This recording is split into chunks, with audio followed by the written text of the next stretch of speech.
Okay, so what we saw from the last example is that if I have a curve C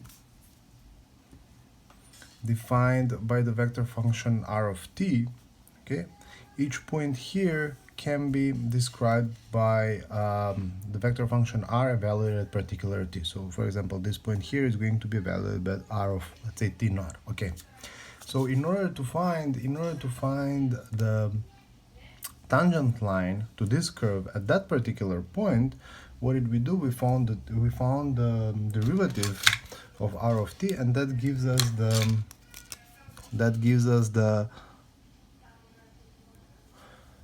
um, the vector r prime of t. And what is special about this vector r prime of t is that it is parallel, right? It is parallel to the tangent line. Okay, but now recall that as a vector, right, if we multiply it by any constant, any positive constant, is going to keep the direction. And if we multiply by any negative constant, it's just going to have the negative direction, right? But it's still going to be parallel to the tangent line. So a natural question that arises is that what would be the most, let's say, basic tangent vector, right? Because all of those, so derivative of r of t multiplied by any constant is going to be parallel to the tangent line. So which one is going to be, let's say, the building block, the basic one? Well, we have a name for it, and it's called the unit tangent vector. Okay, so everything is in the name. It's a tangent vector. That means it's the derivative of the vector function with magnitude 1, a unit tangent vector. Okay, so for any vector, how are we going to for any given vector v, how are we going to find a vector in the same direction with a magnitude 1? Well, simply we have to do is divide the vector by its magnitude, okay? And that exactly is the definition of the unit tangent vector called t, unit tangent vector. So it's a vector with magnitude 1 is equal to r prime of t, so the derivative of the vector over the magnitude of r prime of t.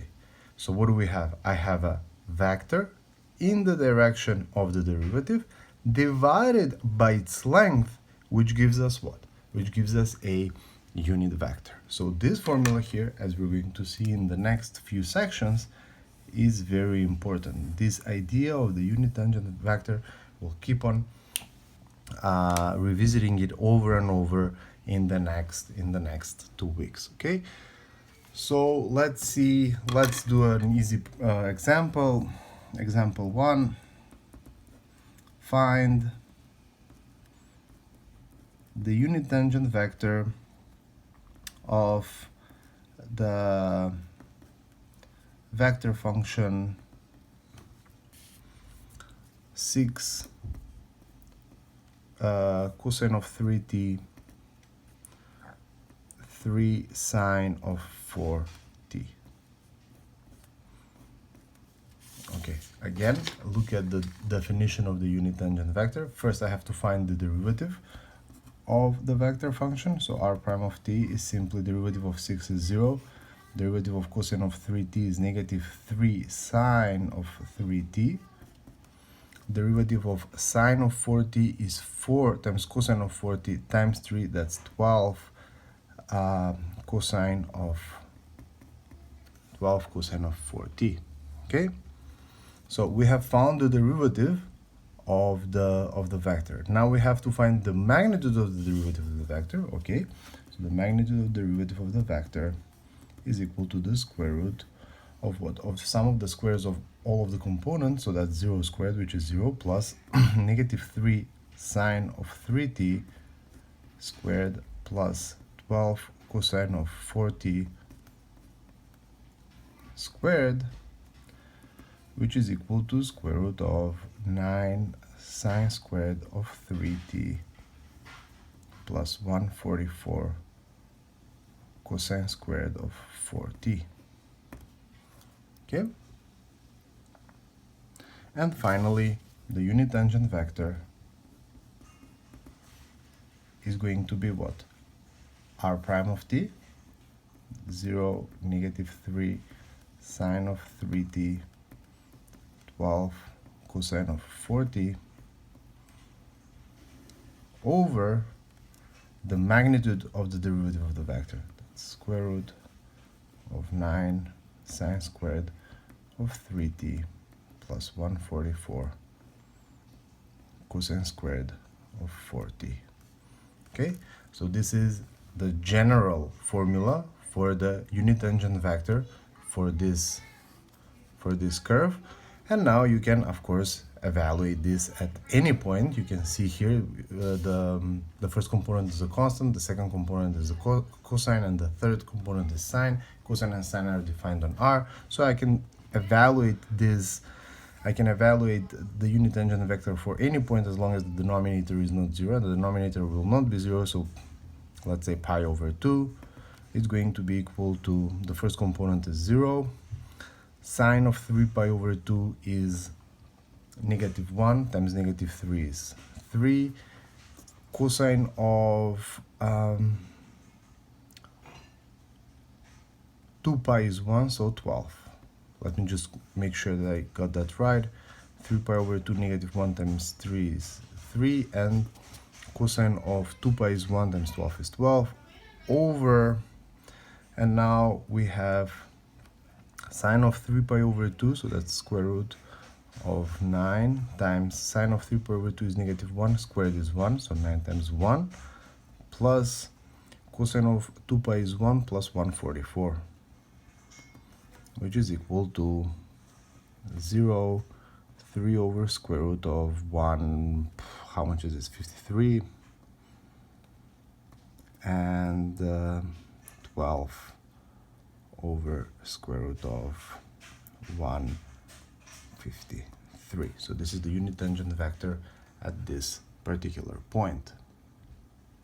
Okay, now let me give you another example. Example 2. If the question says find the unit tangent vector right away at pi over 2, you can save time without finding t of t, the unit tangent vector at any point, right? So you'll see what I mean. Find the unit tangent vector evaluated at pi over 2 where r of t is equal to sine of t, 2t, and 3 cosine of 3t. Okay, again, first of all, you have to find the derivative of the vector function, that's cosine of t, to -9 sine of 3t. Okay, and now instead of finding the magnitude of r prime of t, first I'm going to find how much is r prime of pi over 2. That's cosine of pi over 2, which is 0. This is a constant, stays constant, and sine of 3 pi over 2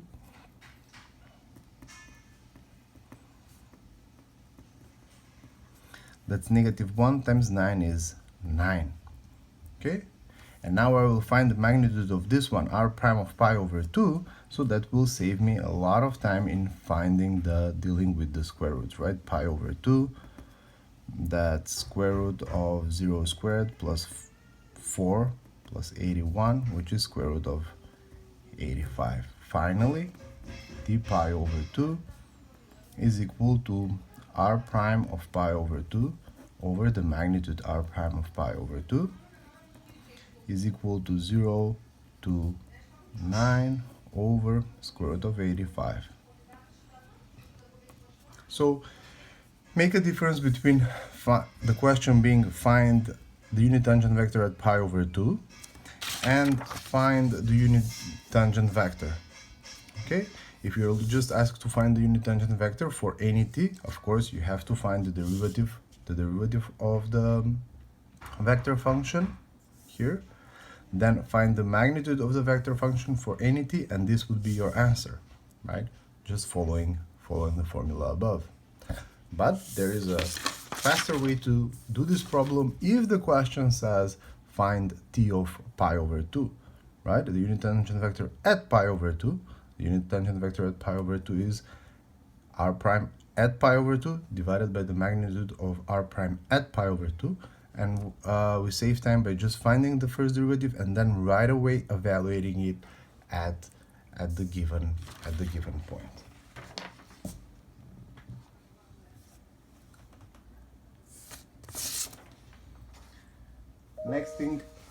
Next thing that we will do is are the properties of the derivative of vector valued functions, or so derivative of a constant times the vector function is the constant times the derivative of the vector function. The derivative of sum or difference of vector function is the sum or difference of the derivatives of vector functions. So far we were just following the standard properties of derivatives of functions, and now the product rule. Here we have to be a little bit careful. Why? Because when we deal with vectors, we have three types of products. First, a function times a vector function follows the standard product rule. Then what happens when I have dot product between two vectors? Again, is the same, is the dot product of is the derivative of r dot product v plus r derivative of dot product derivative of v. And the last thing happens when I have the cross product. Okay, so the derivative of cross product of r and v is r prime cross product v plus r cross product v prime. Okay, and at the end we have, you can recognize this as the chain rule.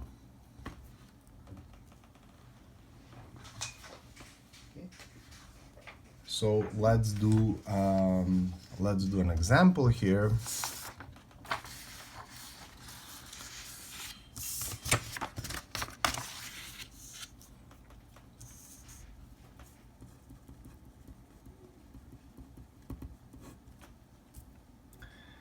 It says show that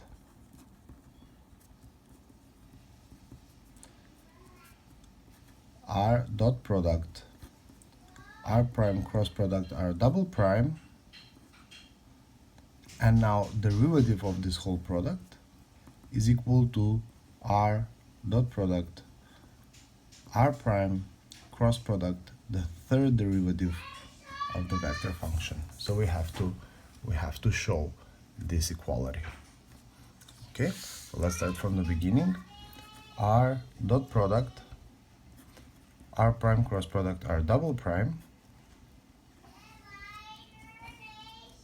prime. Okay, by this rule right here, that's r prime dot product r prime cross product r double prime. So r prime dot product this plus r dot product r prime cross product r double prime prime. Okay, so here at this point I want to stop for a bit and discuss what is going to be the first product right here. What happens when I have r prime cross product r double prime? When I have r prime cross product r double prime, this will result in a vector orthogonal to both r prime and r double prime, right? So if I have here r prime and r double prime, the cross product is going to be a vector r prime cross product r double prime that is orthogonal to both of this, right? So this cross product is orthogonal to r prime and r double prime. We've talked about this.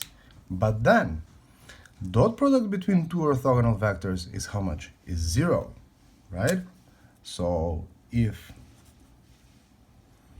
u is orthogonal to v, then u dot product v is 0, right?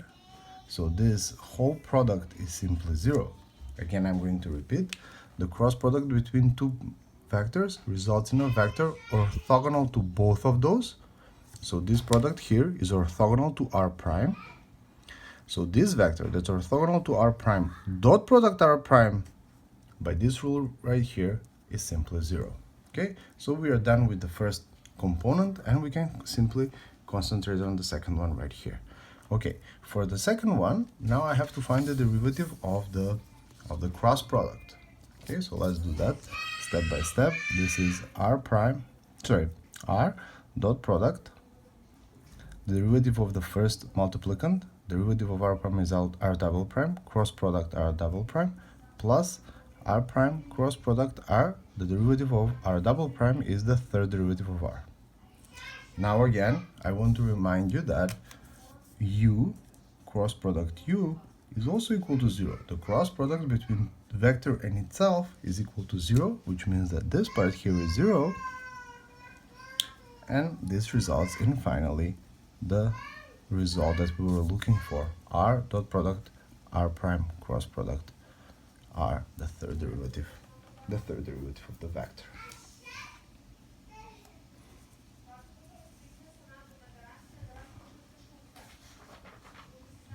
We will do another example like this, and that says that the derivative of, if the length of the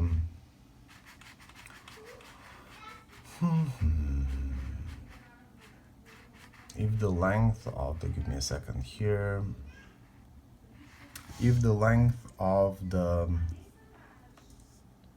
vector function is a constant, then the derivative is orthogonal, the derivative of the vector is orthogonal to the vector for any t.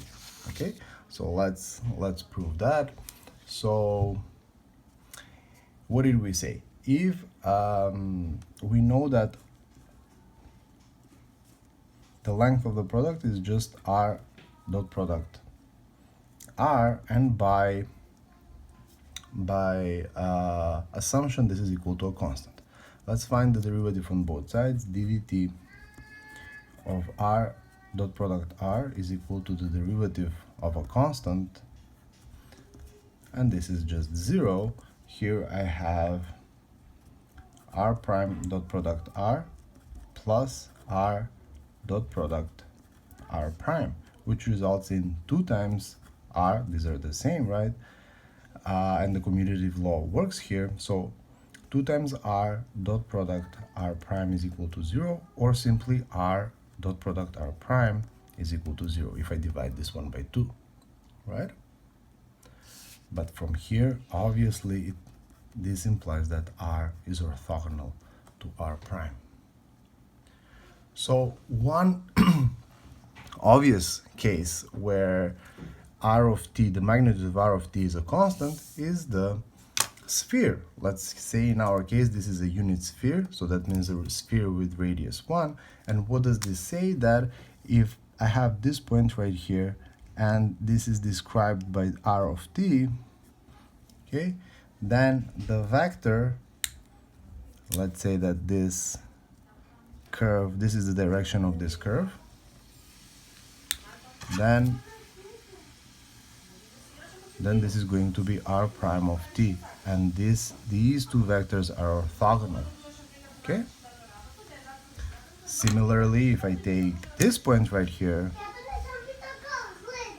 and this is r of t, well, this is my son, everybody say hi to him, and then I take, then this is going to be the vector r prime of t, and these are going to be orthogonal, right? Let's just keep in mind that the derivative of the vector function preserves the direction of the curve. Okay, as you can see, this is the direction, so the derivative goes in the same direction. Okay, this picture should be a little bit more precise, but I hope that you understand what I'm trying to say. Okay, so one more time, if the magnitude of the curve is a constant, then at any point the vector and its derivative are orthogonal.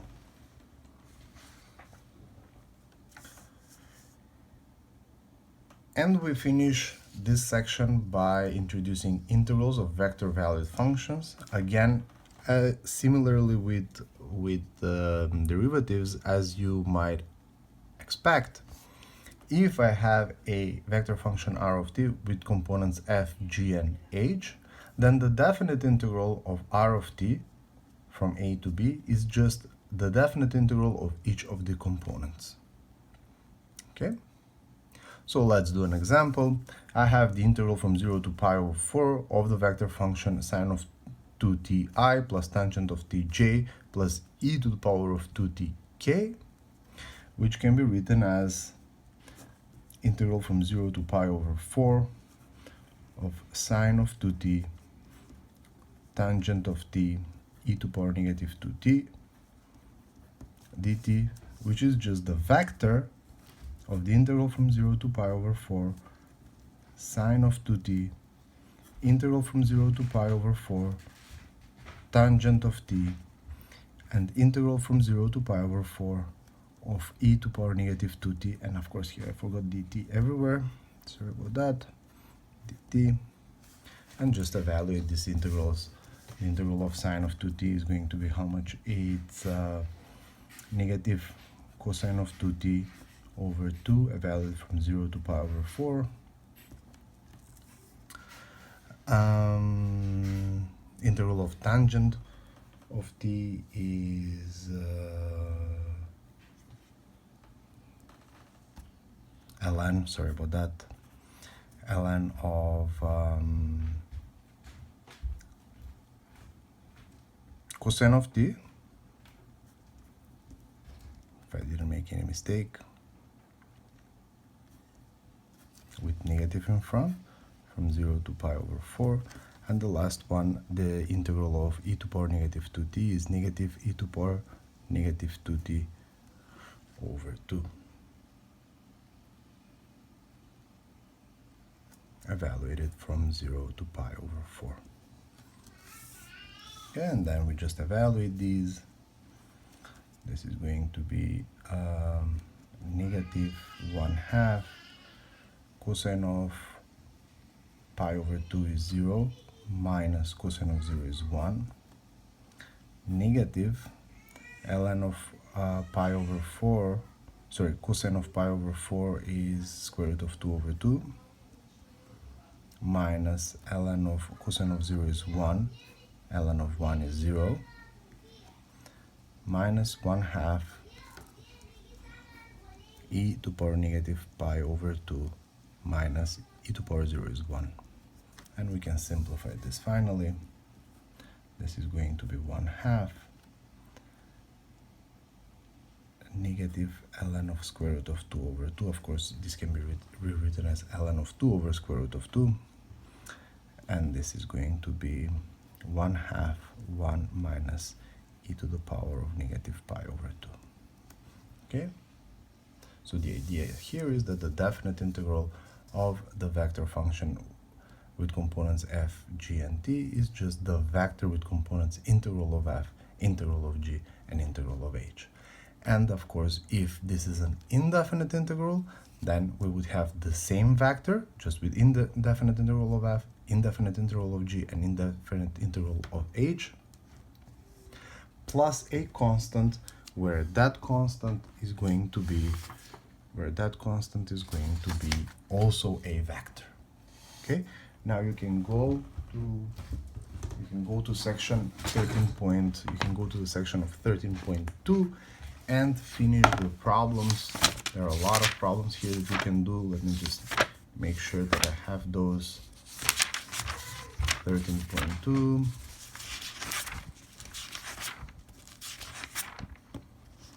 Okay, so you can do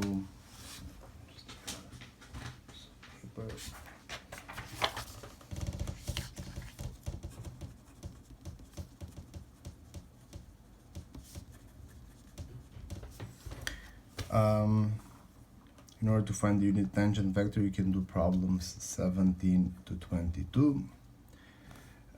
Properties of derivatives